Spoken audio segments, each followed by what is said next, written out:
Welcome back to Adventures with Lilu. In today's video, we discover Cheedale and the Magpie Mines. I was prepared for the crowds and the sunshine, but certainly not for the amount of mud. Come with me as we explore this beautiful part of the Derbyshire Dales.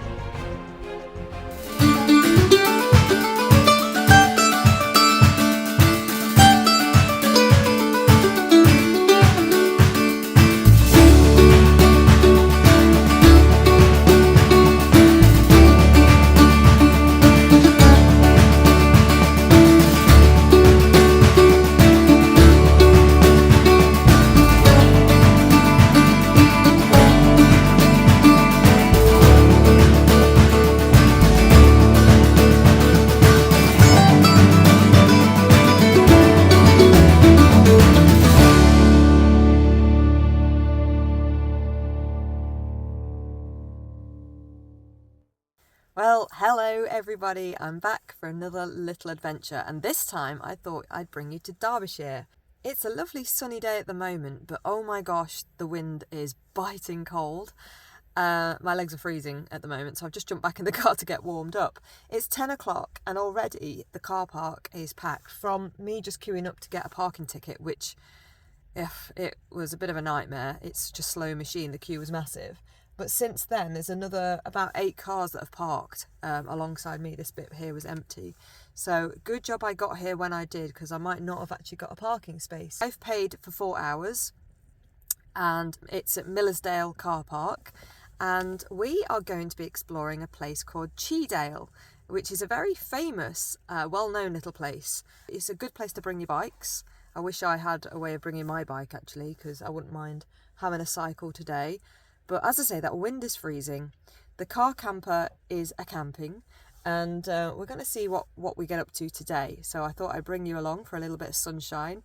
There's meant to be toilets here as well, so I'm going to have a little mooch and then work out which direction I'm meant to be going, and then we'll be off.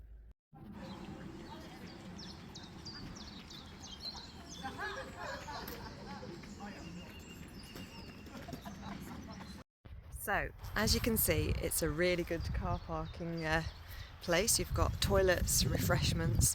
I'm not even sure. I don't think there is cycle hire, but there's certainly a lot of cyclists. There's also, behind me you can see there's picnic benches and there's information boards as well. Behind me here is where I've parked, and it's absolutely full up now. People are actually parking on the verge on the side now. So I'm just trying to work out which way is the start of the walk to Cheedale, because there's so many different routes you can take. So I'll be back in a moment once we're on our way. So I've taken a little side path and I'm hoping not so many people will come this way. I'm not sure where I'm going though. Just look at the view in front of me.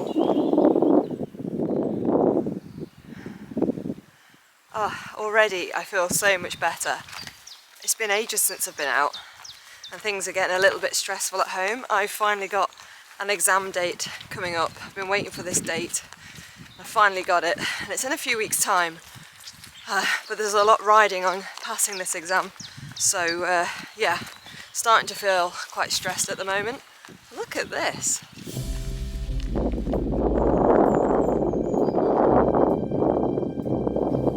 What this is. There's a stile over there to walk over. Let's just have a little explore first.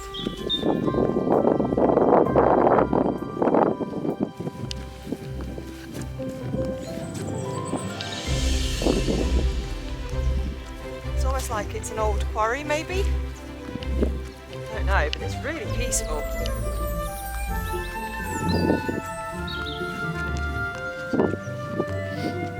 I don't think you can get out down here. But I like to have a little explore anyway.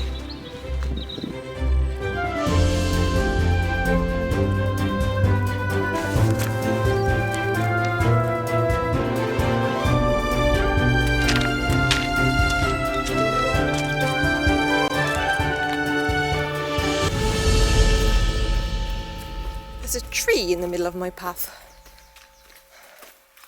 What's that I spy? Let's go and take a look. Right.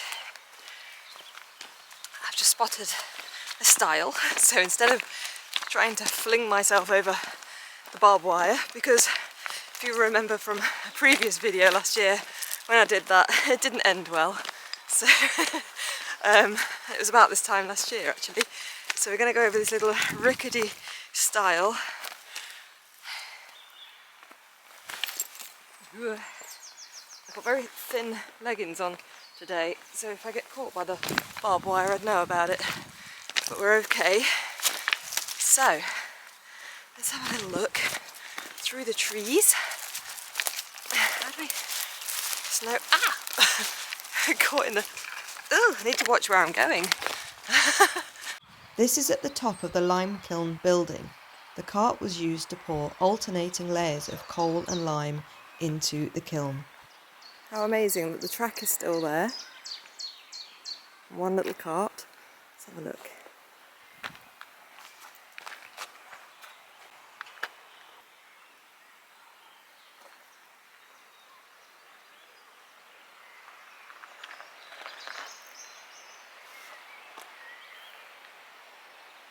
It's so warm now, I've made the mistake of bringing too many layers with me. I have to strip off.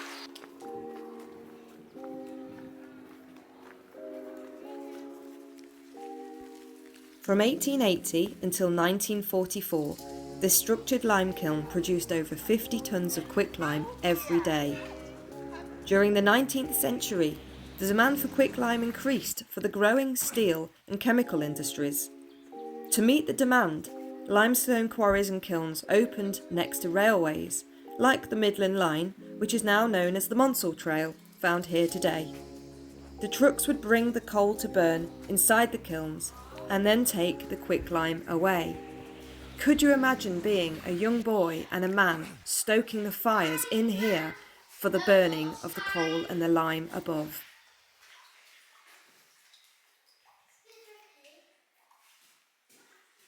I recommend coming really early if you want to have a peaceful trip. That's where I want to be, down there. The question is, can I get down there? There's the path, there's the river. To avoid the people, I'm willing to risk sliding on my bottom all the way down. I'm going to give it a go. I think it's worth the risk. If I go slow, and straight away I'm away from the people, and I'm back with the rushing water and the tweeting birds, away from all those little children, as lovely as they are. Woo. Not for me, thank you. Nearly did the splits there. Oh my god. Right, I'm holding onto this tree. Probably not the wisest thing to do to film doing this. If I slip, then at least it'll be good footage, I guess. Hang on. Just adjust me selfie stick. Not far to go, but there's no more trees to hold on to, so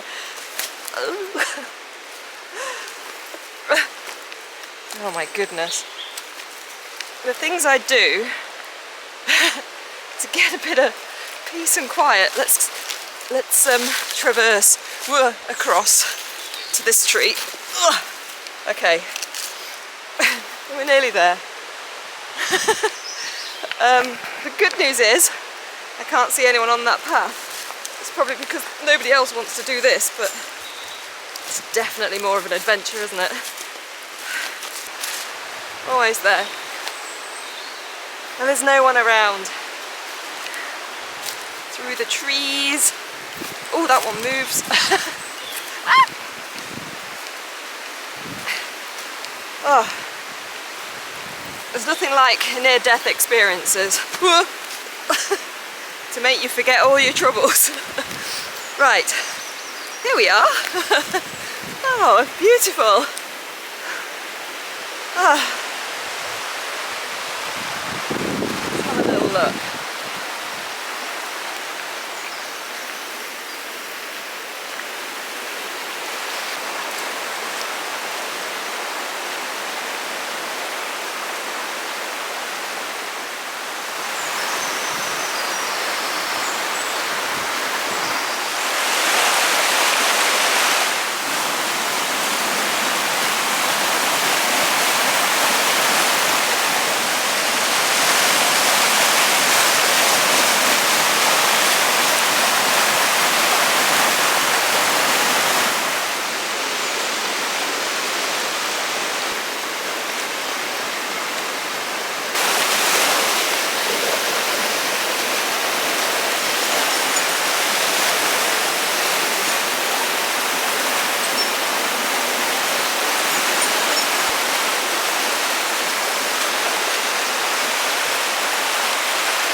go it seems I bump into the same group of children and families.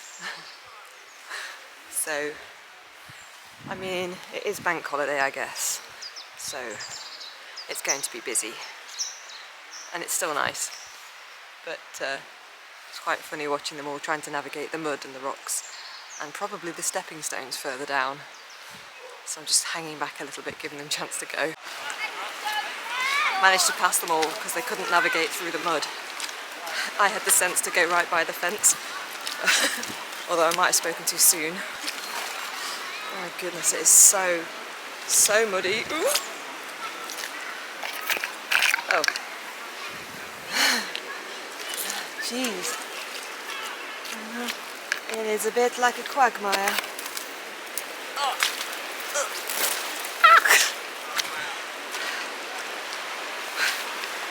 Okay, I might have spoken too soon, but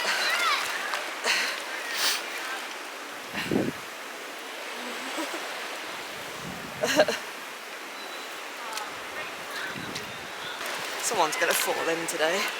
It's not going to be me. Okay. And we're through, I think. I'm not sure if one of my shoes has leaked. No, I think I'm okay. Oh my goodness.